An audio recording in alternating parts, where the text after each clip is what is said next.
Mu mwaka 2020 omukulembeze w'eggwanga Museveni bwe yali awenja akalwa kamutuusa mu buyinza mu kiseera kino kyaliko yasuubiza abantu b'e Bunyoro nga bwe yali agenda okubazimba yunivasite ejjudde kibayamba okubasembereza obuweereza bw'eby'enjigiriza. Yasaba abakulembeze mu kitundu kino okufuna ettaka wanazimba yunivasite eno n'oluvannyuma okuzimba kutandike. Kati balaba emyaka gikunukiza kuweera na miramba nga mpawo kitandika. Abakulembeze mu kitundu kino nga bali wamu n'olukiiko oluddukanya ettendekero erya Bulera Primary Teachers College ne basala okusala yiika 20 ku ttaka lino liweeweeyo okuzimbako yunivasite eno.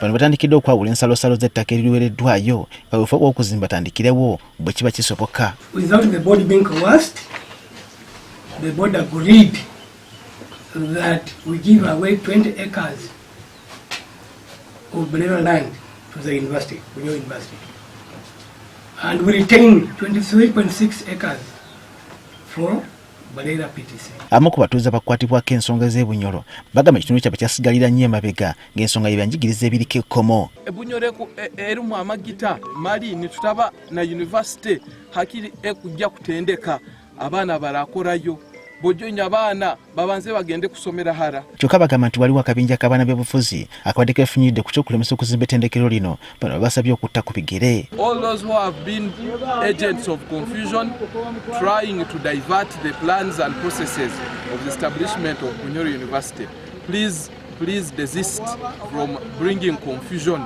in Bunyoro. You will be named as enemies of Bunyoro. Akuli ettendekero libulera kowa PTC Humphrey Okero agambye ekitutte ebbanga Bunyoro kitundu kyokka ekitalina yunivasite mu Uganda yonna ekigootaanyiza enkulaakulana. To me, this is a golden opportunity for the poor Bunyoro to get a university so that we are able to move as a country on the same footing. Agambye ettendekero lino ligenda kuyamba nnyo abaana abasomesa mu Bulera kowa PTC okugatta ku bitabo byabwe batuwe ku mutendera ogwa degree. That university is also going to be useful to this college because this is now going to be a child of the university. Some of my members of staff hold even PhDs. Men are likely to transit and get employed by university. This college is also going to be a feeder.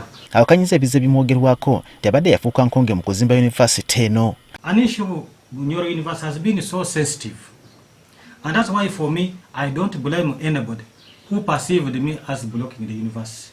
But the truth is that whether by actions, whether by word, I've never done anything to say the university should not come. After all, I've even told you I don't have the powers to block a government program. Akani sigede ya gavumenti okuwaayo ensimbi ezeetaagisa okuzimba yunivasite eno etandikirewo okukola.